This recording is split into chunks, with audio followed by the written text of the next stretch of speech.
David, what's up? Hello, how are you doing from the great state of New York? And Thanks you're for in, of course, California. California. We're across the country. And we were introduced by Joe from you guys grew up, Joe Soto, in Brooklyn, right? Joe is the man. I've known him since, gosh, I was probably 18. So he's just a salt of the earth type dude. Also was in my wedding party. So that's who that guy is. Yeah. I was in his. Well, I've had such a great time working with you and getting to know you a little bit and your passion for financial literacy. So I just wanted you to share a little bit of that with our community. So I wanted to ask you, first of all, if you could share, what you teach and kind of, where you are in that. Okay, I'm gonna give you the whole world, man. So I've been teaching for over 20 years. I started out in special ed, history, and I moved into the college world where I try to help kids get into school or military or career path and help guide them through the whole journey. So I start with juniors and I help them with the SATs. I help them with career and college discovery. So I bring colleges in here. We work on different majors. And so by the end of their junior year, they should have a personal statement, they should have a college list, and they should have amassed a brag sheet so that when they're seniors, they can get the letters of recommendation out, they can get their applications out, and then we work together to get them money for college. And that is a big deal because a lot of my kids have to beg, borrow, and steal to get to school. There are CUNYs in New York, in the city, that are more affordable, but there are also SUNYs and HBCUs and things that they're gonna have to take out loans. A SUNY is a state university where they're gonna have to pay for room and board, which is not free. And an HBCU is historically black college and university, which is very expensive, worth it, but expensive. So what to do? They're gonna have to work with their parents to get a Parent Plus loan, or they're gonna have to be financially knowledgeable enough to start saving, to start putting the pieces together to get the loans, to know what interest rates are, to know what subsidized and unsubsidized loans are, so that they have an understanding of how much they have to pay back, where they get the money from, and when they got to pay it back with the interest. So my goal is to help them with that. When they graduate, I help them through their first year of college. The transition is tough. High school is like kindergarten versus college. It's just not the same level of intensity, of hard work. And I help them with that and help them with their syllabus to their boyfriend just cheated on them. Help them get through their college life. And one of my favorite things is they come back. They come back and talk to my students who are still here now, and they tell them about their college experience, or many of them now have graduated college and are working in the real world, and they tell them about those things. It's the best job I have. I haven't worked a day yet because I love it. That's amazing. Well, I just realized we should have you help with or share some of your resources as we build out our student, like preparing for college curriculum. So that's kind of on our roadmap. So we'll have to talk about that at some point. Not a problem. So I'd love for you to share why you think financial literacy in high school is important. So I feel like when you're living a life where things are kind of, your parents are taking care of everything, or the school is taking care of everything, you don't really learn that responsibility. So getting a job young, having your own money, so you don't have to ask other people. Every kid has a phone. Are they paying for that phone? They've got to understand that it takes work to get money. And I feel like if they knew that, they wouldn't be so frivolous with their money. I hate seeing seniors about to graduate, going into college, knowing what I knew about college with $7 Starbucks drinks every day. And it gets me so frustrated because I'm like, you got to understand that the money you're spending here, you don't even know how much books are going to cost. You have no idea. And the system has changed. When I was a kid, you could go to a used bookstore and get a used book or last year's version, and it'll be fine. The professors, the colleges, they've kind of made a smooth move there where you need the login to put your work in. So you need a new book so you can even enter your work in. These books are $400 and up. I know this for a fact because this is the thing that I'm talking with my students, and they're like, I don't need that book. And they can't even put their work in. So what do? You've got to learn from jump the value of money, and you've got to learn to budget your money, save your money. God forbid you ever want to own a home. you've got to start thinking about that now.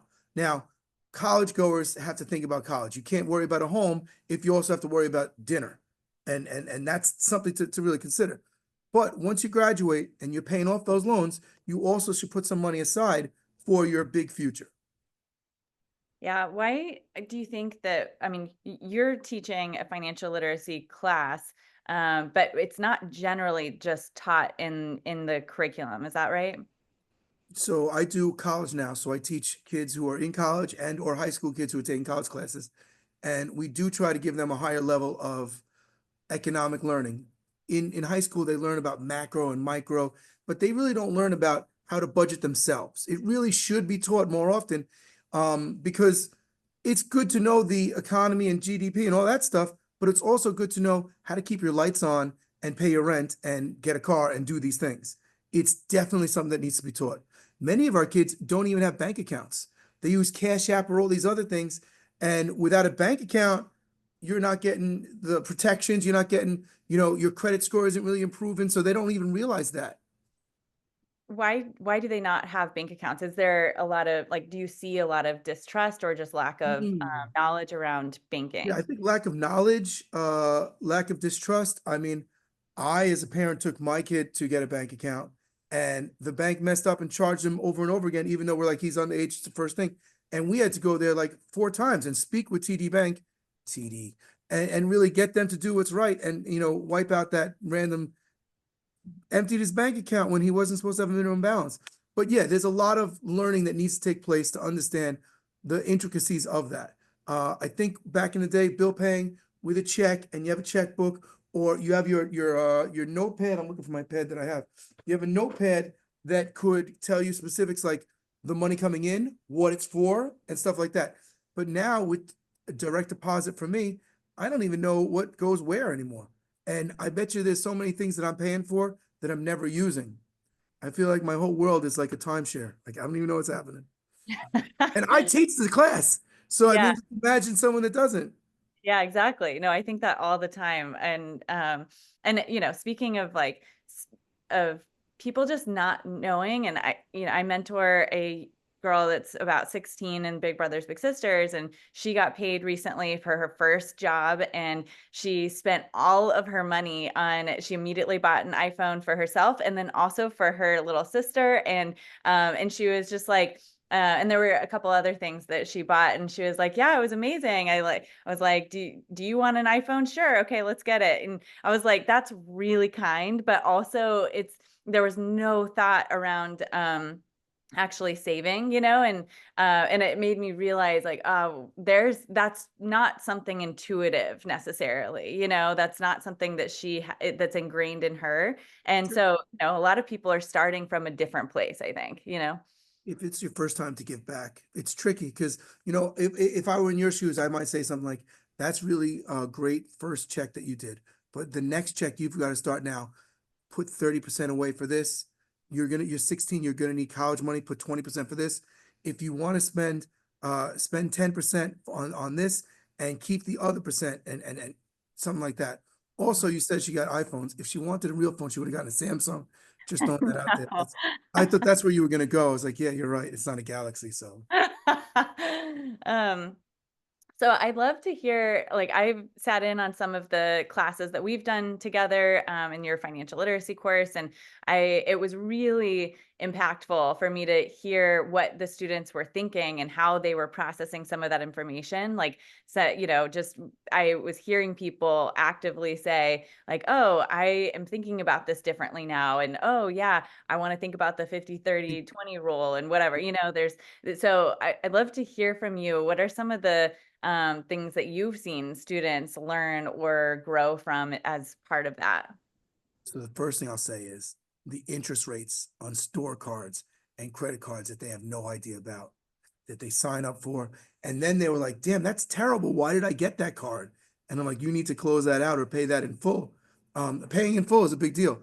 If you're going to use a credit card, then pay that at the end of the month, as if you can't owe more because you're going to end up paying. I always tell my kids, don't charge a steak because whatever you paid for that steak, it's going to be like tenfold if you don't pay it in full. Simple stuff like that. So the APR, The savings plan we just discussed, opening up a bank account and keeping it open. You know, thinking about the future and trying to factor how much you make and what you could actually do. That goes to choosing a college too. Some students are choosing, I just said HBCUs are very expensive. They're choosing to go to a school that's costing them $50,000 a year when there are other options, and trying to keep that in mind. You don't want to leave college with a degree, but also having to now work an extra 5 years just to pay off the 4 years you were there. Yeah. So my last question is just, why do you think other schools need to have financial literacy programs? I mean, it's obvious. If you want kids to be productive members of society, they have to not only learn how to make money, but how to use that money to make more money, how to use that money and have future goals and big picture. I feel like some people, like you said, like the one you mentor, it's immediate gratification. I got it. I spent it first day. She wasn't thinking, I got it. And I know the prom is coming up. So maybe I start putting some into that. And I know I want to go on the senior trip. So I'm going to start putting some money into that. They've got to start thinking big picture. They've got to open up their minds to the idea that finances matter and take control for themselves. Mhm. And then my actual last question, how is it important or helpful to work with organizations like FirstHome IQ? Like, how have we been helpful to you? I mean, bending over backwards is just the start. You guys do everything you could ask. And the fact is that when I teach my financial literacy classes and I'm talking about it, it's coming from my own perspective. I'm a guy from Brooklyn. I live my own life. But what you provided was different speakers to come in, tell about their story and how they found financial literacy. Not everyone found it when they were 15. Some of the people you brought on are still working to become that person. It's refreshing because students are hearing from a variety and of diverse individuals, and someone is going to connect with someone. Not everyone connects with one, but if you bring a lot of faces and a lot of people, plus the curriculum is very easily manageable and digestible for them. You can't overwhelm them, but you also don't want to make it just candy. It's got to have some substance. It has both substance and is the I want to say the whole application is good. Cool. Thanks so much. Well, thanks. It's been amazing partnering with you and excited to continue that this year. I appreciate it. I'm going to do my plug. If you guys could check out the Personette Legacy Project on TikTok, let's get that in. Yes, absolutely. Very fun TikTok channel. And yeah, what is it again? So I'm trying to help kids. So I teach a class and I tell kids about why to go to different colleges, what they're offering and stuff like that. So I bring the college recruiters in here. So they talk about what the colleges are looking for in personal statements. They talk about what their colleges have to offer, deadlines, reasons to go to a school, reasons not to go to a different school. I even talk about the 10 reasons you might not be getting accepted to a school. So if you're a high school student, this should be one of your average TikTok views every day. Cool. At Personette Legacy Project on TikTok. So. Yep. All right. Thanks so much, David. Thank you.